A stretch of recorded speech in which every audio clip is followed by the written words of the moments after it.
La Soufriere volcano in Saint Vicent and the Grenadines erupts, prompting thousands to be evacuated. Japan tightens coronavirus restrictions in the capital Tokyo. And candidates wrap up campaigns ahead of Sunday's presidential election in Chad. Hello and welcome to teleSUR. I'm Jose Daniel Lopez in Quito, Ecuador, and this is from the south. La Soufriere volcano in Saint Vicent and the Grenadines erupted twice on Friday, sending thousands of panicked locals fleeing to safety. This is the first time the volcano erupted since 1979. The initial blast from La Soufriere sent plumes of hot ash and smoke 6,000 meters into the air Friday morning, while a second, a smaller eruption in the afternoon, bleached out a 4,000-meter high ash cloud. Prime Minister Ralph Gonsalves had already declared a disaster alert on Thursday when seismic activities suggested that the volcano will erupt soon. The island of Saint Vicent was later placed on red alert, which is the highest threat level. Thousands of people were evacuated from the affected area, and according to the University of the West Indies in Trinidad and Tobago, the volcano is now likely to keep erupting for days or weeks.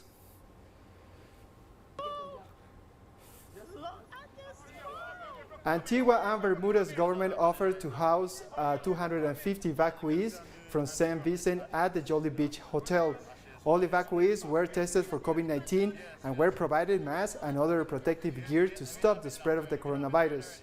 Antigua and Bermuda is also prepared to ship supplies to help disaster management efforts in Saint Vicent.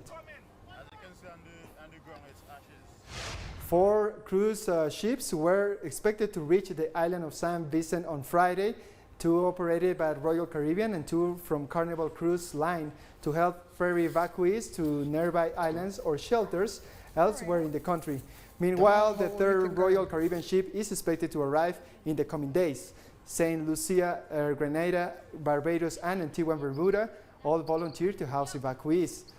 La Soufriere last erupted in 1979, and previous eruption in 1902 killed over 1,000 people.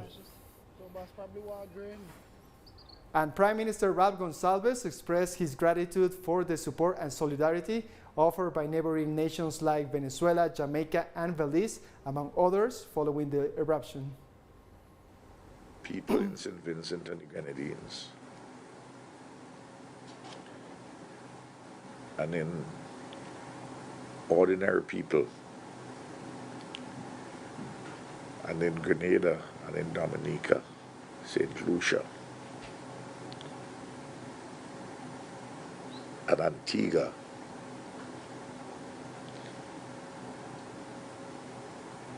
have responded to put people in their homes, strangers, bring tears to my eyes. I love this Caribbean. Prime Minister Gonsalves also offered an update on the number of people evacuated and taking refuge in shelters. We raised it with Michel this morning. About 4,500 persons would have moved. Of course, persons would have moved. I'm talking about moving by the buses, the minibuses, and by the boats, and by private transportation. And you had roughly the number which was given to me by Michelle this morning. She hadn't gotten all the tallies yet. Was in the region of 2,000 persons inside of shelters. There were 20 shelters operational. The Prime Minister also provided some details about where evacuees were housed during the emergency. Some persons have gone into guest houses, hotels, and we want to see an expansion of that number. In fact, I've been in touch with Michelle Forbes about this at NEMO and the Permanent Secretary in Tourism, who is responsible for this, because I'm very concerned. I want to see the elderly persons, the persons who have health problems, people who are shut-ins. I want to see them being placed in the guest houses and in hotels. It will cost more money. Gonçalves also called for calm as the process of evacuation continues, while noting the support of neighboring nations in housing evacuees. But in all of this, I want everybody to cooperate. I don't want us to get frustrated. I don't want us to panic. I want us to be disciplined. I want us to be orderly. In respect of the persons to move regionally, I've been in touch with this morning the Prime Minister of Grenada, the Prime Minister of Antigua, the Prime Minister of Dominica. When I leave here, I have to go and talk to the Prime Minister of Saint Lucia. I didn't get him the Prime Minister of Saint Kitts Nevis. But in the case of Dominica, Grenada, and Antigua, they would be ready certainly by about Sunday, maybe Monday. More stories coming up. Don't go away.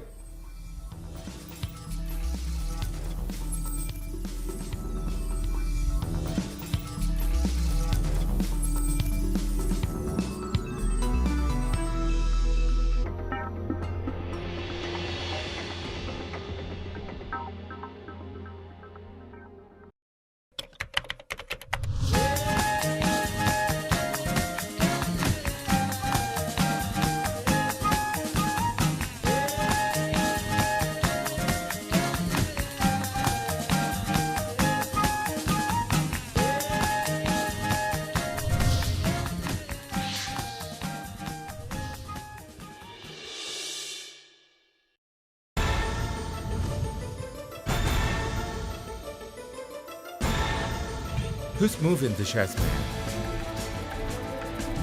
What interests and motivate the actors behind each event?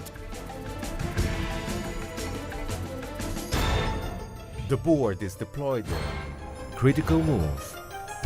Investigates every event from Monday to Friday. Only on teleSUR. Innovation, science, the technological breakthrough and its influence in society. Viajeros del saber, el futuro está aquí. Atomy. Monday, only on teleSUR.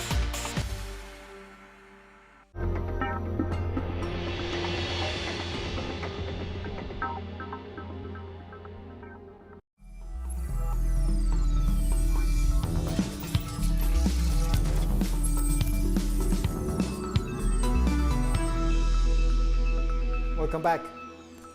Japan's government has approved new coronavirus restrictions for the capital Tokyo and other areas weeks after lifting a state of emergency. The new measures are less severe than lockdowns seen in other countries and mainly call for restaurants and bars to close at 8 p.m. with the threat of fines for those that do not do it.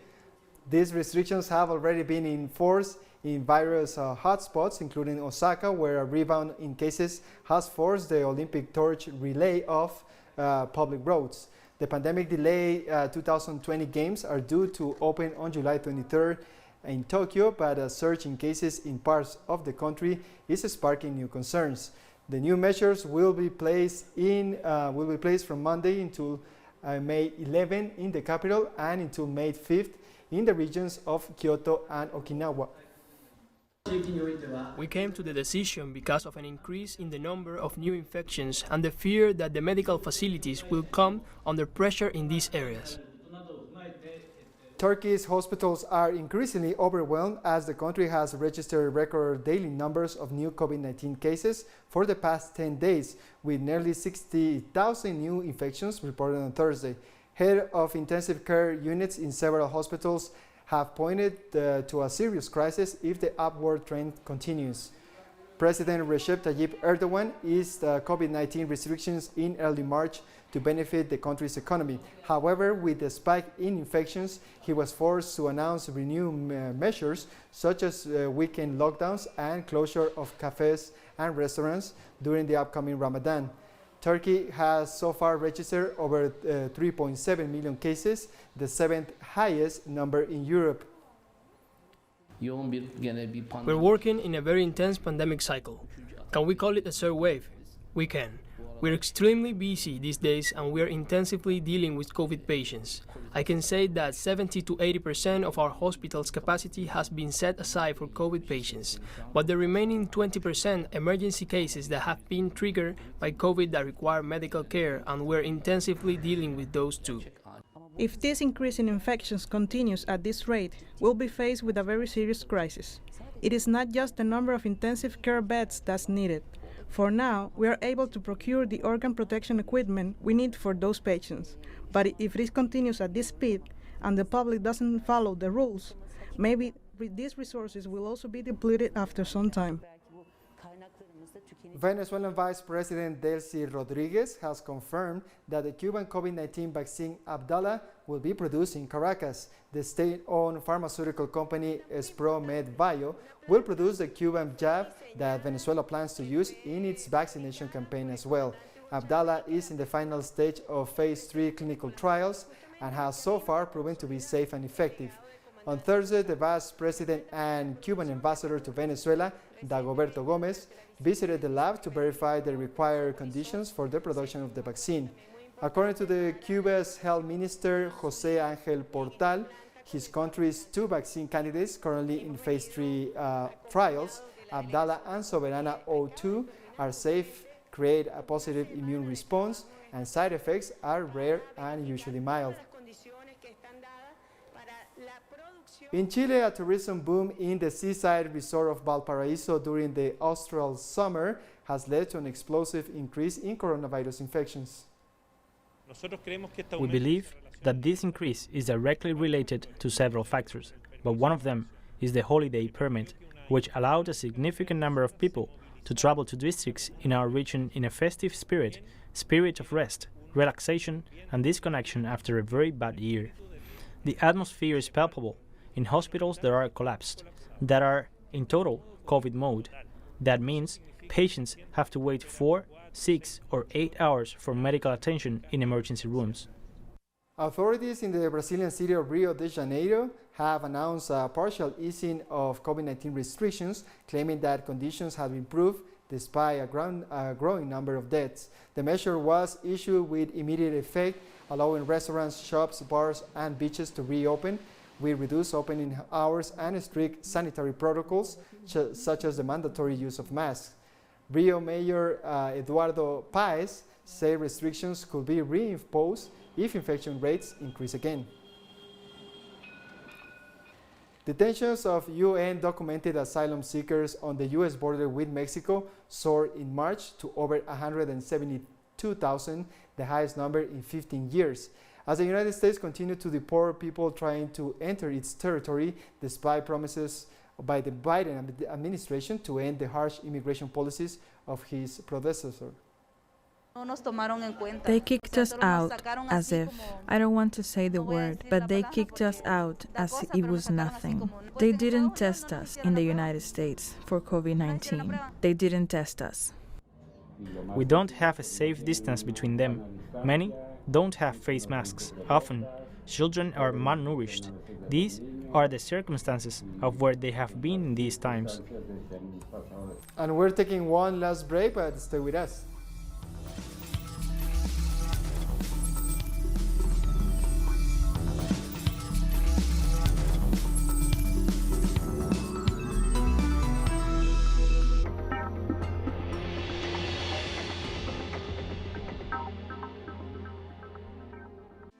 We share your feelings, exalt your accomplishments, and show your reality.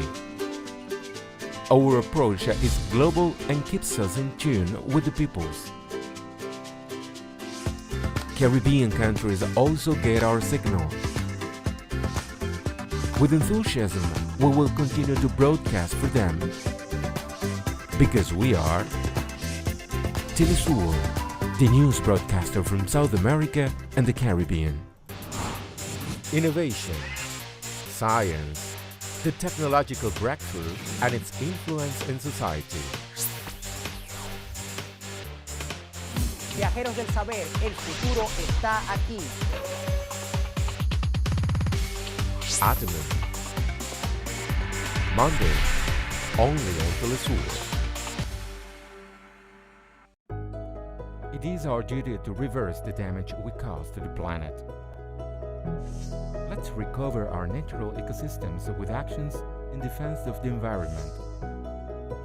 Let's keep fighting for a greener world.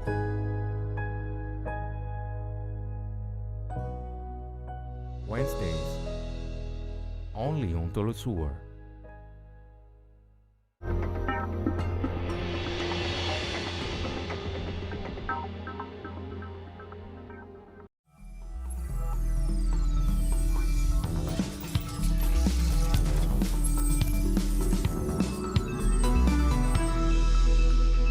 Welcome back. Venezuelan Ombudsman Alfredo Ruiz announced on Thursday the creation of a special commission to address human rights violations against the population of the town of La Victoria on the border with Colombia. According to Ruiz, the commission will include 2 sections specializing in human rights matters to continue carrying out proper investigations regarding the presence of the armed Colombian groups in the border region. The commission will document the events and acts carried out by groups linked to drug trafficking, which aim to provoke conflict between the 2 neighboring countries. The Venezuelan government recently sent a letter to the United Nations requesting collaboration in order to establish communication mechanisms with the Colombian government, and also to support the efforts to remove anti-personnel mines placed in La Victoria by the Colombian armed groups. On Thursday, a commission of the Peruvian Congress approved the report that recommends banning former President Martín Vizcarra from holding public office. The report also approved the same measures for former Health Minister Pilar Macetti and former Foreign Minister Elizabeth Astete over an irregular vaccination campaign against COVID-19. The disqualification from holding public office against Vizcarra was approved by 26 votes, 0 against, and no abstentions. During his administration, Vizcarra was accused of 6 constitutional infractions by having secretly vaccinated himself against COVID-19. As Peruvians prepare to head to the polls on Sunday to choose a new president and Congress, many continue to express doubts about the process and who to vote for. A total of 18 presidential candidates are running into the vote with no clear favorite and polls indicating the possibility of a high level of no or blank ballots. As a citizen, I certainly feel very unprotected because there is no accurate information about this election, which should be provided by the health and electoral authorities. The thing is that people will be in somewhat difficult situation as they vote, where maybe they didn't have time to evaluate the candidates who are in this general election. So I think that this will somehow shape the election because it will be a bit confusing. Ecuador is preparing for a crucial second-round presidential vote this Sunday, which could help mark a shift in the political landscape in the region towards a new wave of progressive governments. Having won in 2017 on a progressive platform under the leadership of former President Rafael Correa, Ecuador's current president Lenin Moreno became the lead character of one of the world's most spectacular political flip-flops ever recorded. In just 4 years, Ecuador turned from an ambitious economic and social program aimed at redistributing wealth and sovereign development back to privatizations, foreign indebtedness, and IMF-inspired financial and social policies.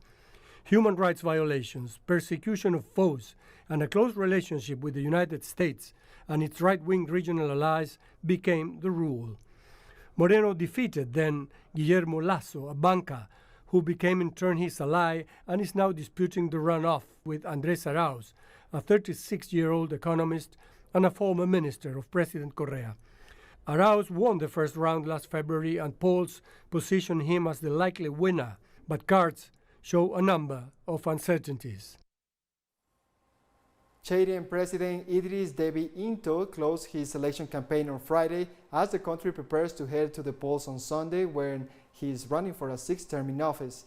Deby is widely expected to win in the first round, in part because of two of the leading opposition candidates withdrew from the race as part of a boycott, while a third man, considered a top contender, chose not to run. The only remaining opposition candidate that had the sources to campaign outside the capital of the country is Albert Pahini Patake, a one-time ally of the president who served as prime minister from 2016 to 2018. Deby, a former armed commander-in-chief, first came to power in 1990 when his rebel forces overthrew then-President Hissane Habre, who was later convicted of human rights abuses at an international court. Presidential elections were held in the small African nation of Djibouti this Friday, where President Ismail Omar Wela is expected to secure a fifth term in office. Some 215,000 citizens were registered to vote, with polling stations opening early across the nation, which overlooks one of the world's busiest trade routes between Africa and the Arabian Peninsula. Election observers say the process ran smoothly. Counting started shortly after polling stations closed around 7 p.m. If no candidate receives a majority of the vote, a second round will be held on April 23rd. President Ismail Omar Wela has ruled the country for the past 22 years. And speaking just after voting, President Ismail Omar Wela said the election had taken place in good conditions. The election has taken place in good conditions. Thank God it has been peaceful, and above all, thank God the people came out to participate. Now we will wait for the results. I have fulfilled my responsibility. The first week of talks to restore Iran's 2015 nuclear deal with world powers concluded with all sides hopeful of continuing the discussions that started in the Austrian capital. A joint commission meeting of the remaining participants of the Iran nuclear deal, that is Iran, China, Russia, Germany, France, and the United Kingdom, was held in Vienna on Friday, following a virtual meeting last week and an in-person meeting on Tuesday. Iran's foreign ministry said Iran was in favor of continuing the talks of all sides to exhibit political will and seriousness to restore the deal that the United States abandoned in May 2018. The talks will continue on Wednesday. In Myanmar, residents of Langlong, a near town southern the city of the Wei, marched on Friday to voice their opposition to military junta. Despite fears over violent reactions from the security forces, residents in the southern part of the country have maintained mobilizations in opposition to the February 1st military takeover for several weeks. Across the country, the threats of lethal violence and arrest of protesters have failed to suppress daily demonstrations, demanded the military step down and reinstate the democratically elected government. According to local organizations, so far around 600 protesters have been killed by the security forces. Egyptian archaeologists have discovered a 3,000-year-old lost city complete with artifacts and tools from pharaonic times. Archaeologist Sahis Hawass announced on Thursday that the Egyptian mission had discovered the mortuary city in the southern province of Luxor. Last year, archaeologists started excavating in the area, searching for the mortuary temple of King Tutankhamun. However, with weeks, archaeologists found mud bricks formations that eventually turned out to be a well-preserved large city, city walls, and even rooms filled with tools used in daily life. The city is located between the temple of King Ramses III and the colossi of Amenhotep III on the west bank of the Nile River in Luxor. And we come to the end of this news brief. You can find this and many other stories in our website at telesurenglish.net. And don't forget to join us on social media, Facebook, Twitter, and Instagram for TeleSUR English. I'm Jose Daniel Lopez. Thank you for watching.